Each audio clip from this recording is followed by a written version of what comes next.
Hello everyone, welcome to 2 minute series by sleepy classes. आज के 2 minute series में हम हेल्थ केयर से रिलेटेड एक टॉपिक के ऊपर नज़र डालेंगे which is known as mucormycosis which is black fungus. So recently इस इन्फेक्शन का सर्ज देखा गया specifically in Maharashtra and covid patients में स्पेसिफिकली, तो इसीलिए थोड़ा इंपॉर्टेंट हो जाता है इस टाइम पर, तो इसके ऊपर नज़र डालते हैं। अदरवाइज़ अगर हम देखें माइकोरमाइकोसिस काफ़ी रेयर इन्फेक्शन है, यूजुअली नहीं होती, बट जो रीज़न है इसके होने का वो है exposure to group of molds जिनको माइकोरमाइसाइट्स बोलते हैं। एंड ये जो मोल्ड्स हैं आपके नेचुरल एनवायरनमेंट में, चाहे वो सॉइल है या फिर डिकेइंग फ्रूट्स वेजिटेबल्स हैं, इनमें नेचुरली मिल जाता है। एंड इनफैक्ट हेल्दी लोगों के जो बॉडी पे भी ये जो मोल्ड्स हैं वो मिल जाएंगे। ठीक है जी। अब जो इसका अगर हम इम्पैक्ट देखें वो कैसे होता है, ये sinuses, lungs, skin and brain इनको इम्पैक्ट कर सकता है। एंड उनके पेशेंट्स में जिनमें अदर मेडिकल कंडीशंस हैं, चाहे वो डायबिटीज़ है या कैंसर है, उनके केस में ज़्यादा एग्रेवेट हो जाती है ये problem and it could be life threatening as well, तो इससे डेथ भी हो सकती है। ठीक है जी। तो यूजुअली क्या होता है, जो साइनसेस हैं या जो लंग्स हैं वो अफेक्ट होते हैं due to these fungal spores जो कि हम बाहर हवा से इनहेल कर रहे होते हैं।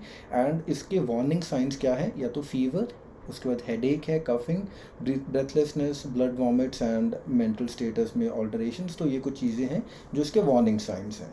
ठीक है जी। एंड जो पेशेंट्स सफ़र कर रहे हैं फ्रॉम दिस फंगल इन्फेक्शन, उनमें जो सिम्टम्स आते हैं वो क्या होते हैं, स्टफ़ी या ब्लीडी नोज़, उसके बाद पेन इन दी आइज़ और ड्रूपिंग ऑफ आईलिड्स, या फिर blood vision, loss of vision भी हो सकता है। एंड ब्लैक पैचेस वगैरह दिखते हैं नोज़ के अराउंड स्किन के ऊपर, दैट इज़ वाई इसको ब्लैक फंगस भी बोला जाता है। ठीक है। सो अब कोविड पेशेंट्स के केस में अगर हम ये रिलेशन देखें, अब पहले लेट्स अंडरस्टैंड कि कोविड-19 के केस में होता क्या है when a person attracts the infection. तो जब कोविड-19 वायरस आपकी बॉडी पर अटैक करता है तो बॉडी का इम्यून सिस्टम जो है उसको फाइट करने के लिए ओवरड्राइव मोड में आ जाता है। साइटोकाइन स्टॉर्म बोलते हैं हम इसको, पहले भी हमने डिस्कस किया हुआ है पूरा वेरियस 2 मिनट सीरीज़ में ही। ठीक है जी। तो इस साइटोकाइन स्टॉर्म को रोकने के लिए बेसिकली इसकी वजह से क्या होता है कि न्यूमोनिया टाइप कंडीशंस भी डेवलप हो जाती हैं आपके लंग्स वगैरह में, एंड इन्फ्लेमेशन हो जाती है लंग्स की। तो इस इन्फ्लेमेशन को रोकने के लिए स्टीरॉयड्स दिए जाते हैं बॉडी को। ठीक है जी, कि आपके जो इम्यून सिस्टम है उसको थोड़ा हम कंट्रोल कर सकें। बट अब होता क्या है कि जब स्टेरॉइड्स दिए जाते हैं तो स्टेरॉइड्स आपके बॉडी का ब्लड शुगर लेवल इंक्रीज़ कर देते हैं।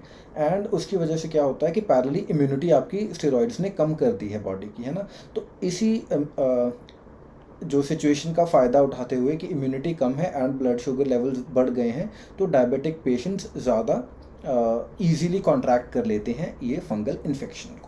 एंड यही रीज़न माना जा रहा है कि जो ये ड्रॉप इन इम्यूनिटी है, इसकी वजह से ही जो माइकोरमाइकोसिस के केसेस हैं वो बढ़ते जा रहे हैं, specifically in the diabetic patients as witness in various cases Maharashtra में।